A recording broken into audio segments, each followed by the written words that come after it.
Welcome back to my YouTube channel. ಎಲ್ಲರೂ ಹೇಗಿದ್ದೀರಾ? I hope ಎಲ್ಲರೂ ಚೆನ್ನಾಗಿದ್ದೀರಾ ಅಂತ. ನಾನು ಅಷ್ಟೇ ತುಂಬಾ ಚೆನ್ನಾಗಿದ್ದೀನಿ. ಏನಪ್ಪ ಅಂದರೆ ನಾನಿವತ್ತು ದೇವಗಿರಿ ಹತ್ರ ಇರೋ ಲೇಔಟಿಗೆ ಕರ್ಕೊಂಬಂದಿದ್ದೀನಿ. ತುಂಬ ಜನ ಕೇಳ್ತಾಯಿದ್ರಿ, ತುಂಬ ಜನ ಇನ್ಸ್ಟಾದಲ್ಲಿ ಮೆಸೇಜ್ ಮಾಡ್ತಾಯಿದ್ದು ಏನಂದರೆ ಎಲ್ಲ ಫೇಕು ಹಾಗೆ ಹೀಗೆ ಅಂತ ಹೇಳ್ಬಿಟ್ಟು, ಅದಕ್ಕೆ ನೋಡಲಿ ಅಂತ ಹೇಳ್ಬಿಟ್ಟು ಅದೊಂದು ವೀಡಿಯೋ ಹಾಕೋಣ ಅಂತ. ಆಲ್ಮೋಸ್ಟ್ ಇದು ಆಗೋಗಿದೆ, ಇದರಲ್ಲಿ ಯಾವುದು ಬ್ಯಾಲೆನ್ಸ್ ಇಲ್ಲ, ನಿಮಗೆ ಮುಗ್ದೋಗಿದೆ. ಬಟ್ ಒಂದು ಸಲ ತೋರಿಸೋಣ ಅಂತ ಹೇಳ್ಬಿಟ್ಟು ಕರ್ಕೊಂಬಂದಿದ್ದೀನಿ. ಒಳಗಡೆ ಎಲ್ಲ ಯಾವ ಥರ ಇದೆ ಅಂತ. ದೇವಗಿರಿ ಅಂದರೆ ನಿಮಗೆ ಕೆಂಗೇರಿ ಮೇನ್ ರೋಡು, ಕೆಂಗೇರಿಯಿಂದ ನಾವು ಮೈಸೂರು ರೋಡ್ ಹೋಗ್ತೀವಲ್ಲ ಅಲ್ಲಿ ಬರುತ್ತೆ. ರಾಜರಾಜೇಶ್ವರಿ ಕಾಲೇಜಿಂದ ಸ್ವಲ್ಪ ಮುಂದೆ ನೀವು ನೋಡಬೇಕು ಅಂದರೆ ಬೇಕಾದರೆ ಬಿಡ್ತಾರೆ, ಒಂದು ಸಲ ಬಂದು ನೋಡ್ಬೋದು ಯಾವ್ಯಾವ ಥರ ಮಾಡಿದ್ದಾರೆ. ಇಂಟೀರಿಯರ್ ಎಲ್ಲ ತುಂಬ ಚೆನ್ನಾಗಿ ಮಾಡಿದ್ದಾರೆ. ಮನೆಗಳ್ಗೆ ಆಲ್ರೆಡಿ ಬಂದಿರೋದ್ರಿಂದ ಹೆಂಗೆ ವರ್ಕ್ ಮಾಡಬೇಕು ಮತ್ತು ಏನು ಮಾಡಬೇಕು ಅಂತ ಒಂದು ಐಡಿಯಾ ಬರುತ್ತೆ ನಿಮಗೂ. ಮತ್ತು ಫೇಕ್ ಅಂತ ಹೇಳೋರಿಗೆ ಇದೊಂದು ವಿಡಿಯೋ ಅಂತ ಹೇಳ್ಬಿಟ್ಟು ಮಾಡಿರೋದು. ಸೊ ದೇವಗಿರಿ ಹತ್ರ ಇರೋದು. ಲೊಕೇಶನ್ ಬೇಕಂದರೆ ನಾನು ಮೆನ್ಷನ್ ಮಾಡಿರ್ತೀನಿ, ನೀವು ಹೋಗಿ ಒಂದು ಸಲ ವಿಸಿಟ್ ಮಾಡಿ ನೋಡಿ ಯಾವ ಥರ ಇದೆ ಲೇಔಟ್ ಅಂತ ಹೇಳ್ಬಿಟ್ಟು. ಇಲ್ಲಿ ಆಲ್ಮೋಸ್ಟು ಒಂದು 1800 ಮನೆಗಳೇನೋ ಬರುತ್ತಂತೆ. ಈ 2 ಬಿಲ್ಡಿಂಗ್ ಇದೆ, ತುಂಬ ಸಕ್ಕತ್ತಾಗಿ ಕಟ್ಟಿದ್ದಾರೆ.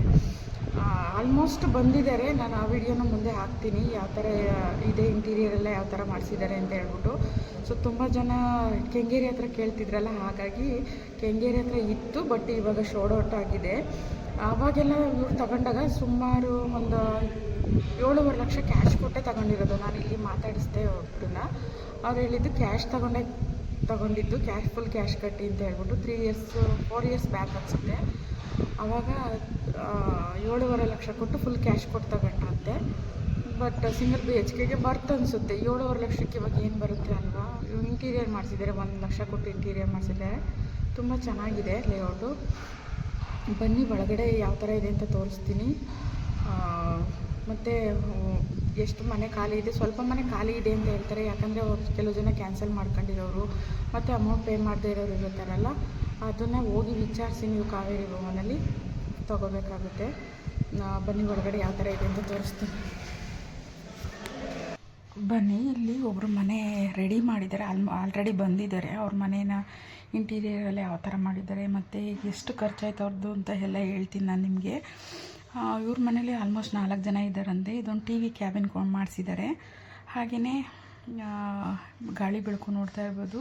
ಈ ಕಿಟಕಿ ಹತ್ರ ಒಂದು ಸ್ವಿಂಗ್ ಮಿಷಿನ್ ಇಟ್ಕೊಂಡಿದ್ದಾರೆ. ಇದು ದೇವ್ರ ಮನೆ. ಹಾಗೆಯೇ ನೋಡ್ತಾ ಇದ್ದೀರಲ್ಲ, ಕಿಚನ್ ಈ ಥರ ಬರುತ್ತೆ ನೋಡಿ. ಕಬೋರ್ಡ್ ಎಲ್ಲ ಮಾಡಿಸಿದ್ದಾರೆ, ಆರಾಮಾಗಿ ಐಟಮ್ಸ್ನ ಸ್ಟೋರ್ ಮಾಡಲಿಕ್ಕೆ ಅಂತ ಹೇಳ್ಬಿಟ್ಟು. ಒಂದು ತಟ್ಟೆ ಸ್ಟ್ಯಾಂಡ್ ಇಟ್ಟಿದ್ದಾರೆ. ಹಾಗೆಯೇ ನೋಡ್ತಾ ಇದ್ದೀರಲ್ಲ, ಈ ಥರ ಮೇಲ್ಗಡೆ ಎಲ್ಲ ಕಬೋರ್ಡ್ಗಳ್ನ ಮಾಡಿಸಿದ್ದಾರೆ. ಆರಾಮ್ಸಾಗಿ ನಾವು ಐಟಮ್ಗಳ್ನ ಸ್ಟೋರ್ ಮಾಡ್ಬೋದು ಅಂತ ಹೇಳ್ಬಿಟ್ಟು. ಸೊ ನೀರಿಗೂ ಅಷ್ಟೇ ಏನು ಪ್ರಾಬ್ಲಮ್ ಇಲ್ವಂತೆ, ನೀರು ಚೆನ್ನಾಗಿ ಬರ್ತಾಯಿದೆ ಅಂತ ಹೇಳಿದ್ರು ಅವರು. ಕೆಲವು ಜನ ಕಮೆಂಟ್ ಮಾಡ್ತಾರಲ್ವ, ಅವರಿಗೋಸ್ಕರ ಈ ವಿಡಿಯೋ. ಫೇಕ್ ವಿಡಿಯೋಗಳ್ನ ಏನಕ್ಕೆ ಹಾಕ್ತೀರಾ ನೀವು ಈ ಥರ ಅಂತ ನಾನು ಅವ್ರ ಹತ್ರ ಮಾತಾಡ್ಸಿರೋ ವಿಡಿಯೋ ಹಾಕಬೇಕಾಗಿತ್ತು. ಬಟ್ ಅವರು ಅಷ್ಟು ಕಂಫರ್ಟಬಲಾಗಿ ಇರಲಿಲ್ಲ ಕನ್ನಡ, ಹಂಗಾಗಿ ನಾನು ಹಾಕಲಿಲ್ಲ. ಇಲ್ಲಿ ನಾನು ಹೇಳ್ತೀನಲ್ಲ ಯಾವಾಗಲೂ, ಹೊರಗಡೆ ಒಂದು ಇದು ವಾಷಿಂಗ್ ಮಿಷಿನ್ ಇಟ್ಕೊಳ್ಳೋಕ್ಕೆ ಜಾಗ ಬಿಟ್ಟಿದ್ದಾರೆ ಅಂತ. ಸೊ ಆ ಜಾಗದಲ್ಲಿ ವಾಷಿಂಗ್ ಮಿಷಿನ್ ಇಟ್ಕೊಂಡು ಹ್ಯಾಂಗರ್ನ ಹಾಕ್ಕೊಂಡಿದ್ದಾರೆ, ಅಲ್ಲಿ ಬಟ್ಟೆಗಳ್ನ ಹ್ಯಾಂಗ್ ಮಾಡಲಿಕ್ಕೆ ಅಂತ ಹೇಳ್ಬಿಟ್ಟು. ದೇವ್ರ ಮನೆ ಎಷ್ಟು ನೀಟಾಗಿ ಪುಟ್ಟದಾಗಿ ಮಾಡಿದ್ದಾರೆ ಅಂದರೆ ನಿಜವಾಗ್ಲೂ ನನಗೆ ತುಂಬಾ ಇಷ್ಟ ಆಯಿತು. ನೋಡಿ ಎಷ್ಟು ಚೆನ್ನಾಗಿದೆ ದೇವ್ರ ಮನೆ ಅಂದರೆ, ತುಂಬ ಚೆನ್ನಾಗಿ ಮಾಡ್ಕೊಂಡಿದ್ದಾರೆ ಕ್ಯೂಟಾಗಿ. ಇಷ್ಟಕ್ಕೆಲ್ಲ ಎಷ್ಟು ಖರ್ಚಾಯ್ತಪ್ಪ ಅಂದರೆ, ಅವ್ರನ್ನ ಕೇಳಿದಾಗ ನನಗೆ 2 ಲಕ್ಷ ರೂಪಾಯಿ ಆಯಿತು. ಅಂದರೆ ಇಂಟೀರಿಯರ್ ಎಲ್ಲ ಮಾಡ್ಸೋಕ್ಕೆ, ಕಿಚನು ಮತ್ತು ರೂಮು, ಹಾಲು ಮತ್ತು ದೇವ್ರ ಮನೆ ಇಷ್ಟು ಸೇರಿ ಅಷ್ಟಾಯಿತು ಅಂತ ಹೇಳಿದ್ರು. ಬಟ್ ಇನ್ನು ನಾವು ಡಿಪೆಂಡ್ಸು, ನೀವು ಯಾವ್ಯಾವ ಥರ ಮಾಡಿಸ್ಕೊತೀರ ಅದ್ರ ಮೇಲೆ ಡಿಪೆಂಡ್ ಆಗುತ್ತೆ.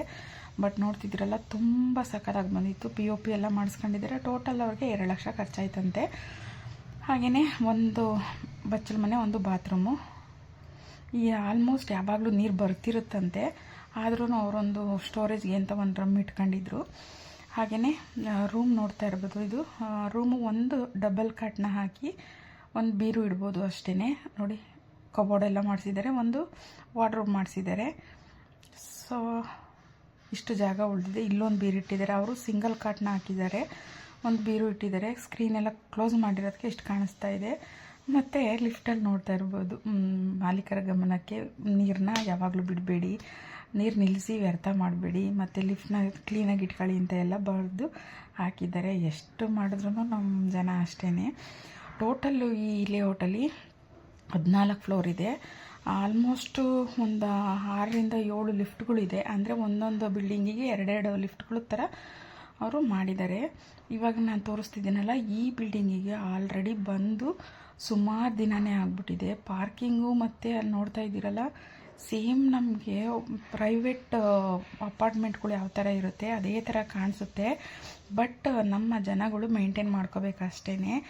ಆಲ್ರೆಡಿ ಗಲೀಜು ಮಾಡಿದ್ದಾರೆ. ಏನು ಗೊತ್ತಾ, ಒಂದು ಅಸೋಸಿಯೇಷನ್ ಥರ ಏನಾದರೂ ಮಾಡ್ಕೊಂಡು ಕ್ಲೀನ್ ಮಾಡಲಿಕ್ಕೆ ಇಷ್ಟಿಷ್ಟು ಅಮೌಂಟು ಅಂತ ಹಾಕ್ಬಿಟ್ಟು ಕ್ಲೀನ್ ಮಾಡಿದ್ರೆ ಆಗುತ್ತೆ. ಬಟ್ ಅವರು ಯಾರೂ ಆ ಥರ ತಲೆ ಕೆಡಿಸ್ಕೊಂಡಿಲ್ಲ ಅನ್ಕೊತೀನಿ. ಇನ್ನು ದೂರದಿಂದ ನೋಡಲಿಕ್ಕೆ ಈ ಥರ ಕಾಣಿಸುತ್ತೆ. ಪಾರ್ಕಿಂಗಿಗೆಲ್ಲ ವ್ಯವಸ್ಥೆ ಅಷ್ಟು ಚೆನ್ನಾಗಿದೆ. ಮತ್ತು ನೀವು ನೋಡ್ತಾ ಇರ್ಬೋದು ಅಂಗಡಿಗಳು, ಅಲ್ಲಿ 3 ಅಂಗಡಿಗಳು ಕಾಣಿಸ್ತಾ ಇದೆಯಲ್ಲ, ಅದು ವಾಣಿಜ್ಯ ಮಳಿಗೆ ಅಂತ ಕಟ್ಟಿದ್ದಾರೆ. ಸೊ ಅದನ್ನು ಕೂಡ ರೆಂಟಿಗೆ ಕೊಡ್ತಾರೆ. ಅಲ್ಲಿ ನೀವು ಏನಾದರೂ ಅಂಗಡಿ ಏನಾದರೂ ಇಟ್ಕೋಬೋದು. ಸೊ ಅದಕ್ಕೆ ರೆಂಟ್ ಕಟ್ಟಬೇಕಾಗುತ್ತೆ. ಸೊ ಅಪೋಸಿಟ್ 2 ಬಿಲ್ಡಿಂಗ್ ಇದೆ. ಟೋಟಲ್ಲು 1,500 ಮನೆಗಳೇನೋ ಬರುತ್ತೆ ಅನಿಸುತ್ತೆ.